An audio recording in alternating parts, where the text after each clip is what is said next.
As always, truth in music and movies. This is the world of duality, the world of opposites.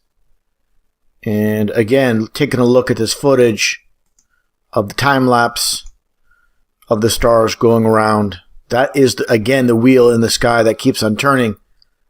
Now, how is this possible with the heliocentric model, with the supposed sun moving at 500,000 miles an hour through space, while all the other so-called planets, including Earth, of course, are going round and round, again, as this vortex goes through supposedly endless space? Give me a break. Now, talking about this Earth we live in, forget the northern hemisphere, forget the southern hemisphere. All we have is the inner circle and the outer rim, or the outer circle, and the Antarctic ice wall that holds the oceans in. And this is something that's not being made up, that we can see with our own eyes with this footage from a helicopter view above Antarctica, the Antarctic ice wall. And take a look at this footage off the coast of California. Look at the ocean from this vantage point. If we lived on a ball, a spinning ball hurling through space, how do we get this footage of this ocean? And you can see the horizon and the water level. If we lived on a ball, that water should be going down. We should be looking down. It's rising up to eye level. So this is crystal clear for those that have eyes to see. 100% we live on a stationary flat earth. And again, water does not lie. Water always seeks its level. And again, you can forget the ridiculous notion of the northern, western, southern, eastern hemispheres. All nonsense. And of course, in the school textbooks, when you look at the ridiculous ball earth, and they show obviously the inner core, supposedly inner core, how would they know what it consists of when the largest drill only basically went down 7.6 miles? So how would they know this? And again, of course, just a cartoon drawing, a fake phony ball earth, showing the supposed inner core. And again, people that believe this, they'll believe anything, because they have been blinded by science. Now, before getting back to the star trails, what this video is all about, just take a look here at the ridiculous notion that these huge ships, this one being dry docked for repair, for maintenance, can cling on to the side of a baller, travel up around the sides, go to the bottom of Antarctica that supposedly is on the bottom of the world we live on. Completely ridiculous. And again, just take a look at the size of these people compared to this ship. And take a look here as well, this footage. Again, the magnitude of this ship. And somehow, again, this weaker force called gravity being able to hold on. Now, take a look here. Somehow, these grass seeds are able to defy gravity. You know, grass seeds can defy gravity, while gravity can hold down this ship. Things don't add up. Things don't make sense on what we're told. Now, let's take a listen here to those that, believe in science. And let's take a listen to what Neil deGrasse Tyson has to say here regarding gravity. What is gravity? You have no idea. Okay, next question. Wow. No, here's the difference. We can describe gravity. Okay. We can say what it does to other things. We can measure it, predict with it. But when you start asking, what it is, I don't know. And here's the thing is, you have a lot of science geeks online pushing these theories of gravity, evolution, the string theory, the theory of relativity as fact, when these so-called leaders of science, such as Neil deGrasse Tyson and Michio Kaku, these so-called high priests of science, nothing but religious nonsense. Let's take a listen to what Michio Kaku says here. In science, we always say that you make observations, you have a theory, you go make more observations, and it's a very, very tedious process. Wrong. Nobody that I know of in my field uses the so-called scientific method. In our field, it's by the seat of your pants. It's leaps of logic. It's guesswork. It's guesswork. It's leaps of logic. It's guesswork. And this is definitely pseudoscience. It's not actual science. And again, the people that have been conditioned to believe in this nonsense ball earth can't get past it, can't get past the lies. And basically, for many, it's the point of no return. Now let's get back on topic with the star trails. That's what this video is all about. Let's get right to it. Now taking a look at the flat earth model here, and again, I said it many times, where we don't know the full dimensions of the flat earth. This is basically a representation. And the point is again, when it comes to star trails, I have to set the foundation so people understand exactly what they'll be looking at with, again, the sun and the moon that circle above like a clock. When you look at the moon from the inner circle, like I said earlier, the inner circle, not the northern hemisphere, say, for example, from China or Russia, when you look at the moon, you're going to see its face on one side here. You see here that how the northern hemisphere moon looks like. Of course, we only see one face of the moon, and here's the southern.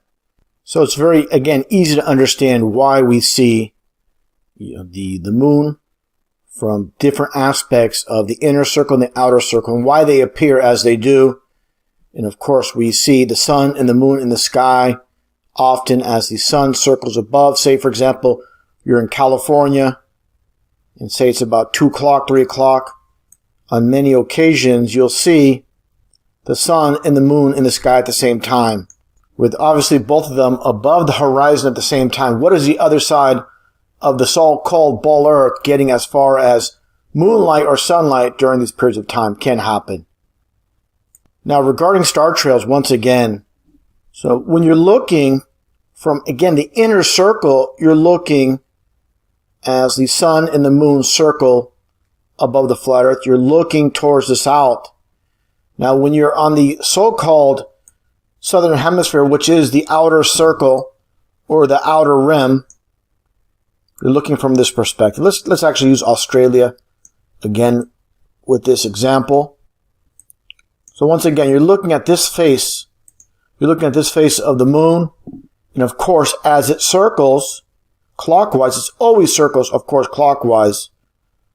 You're going to see it from the perspective from Australia going left. So it's making the circle here.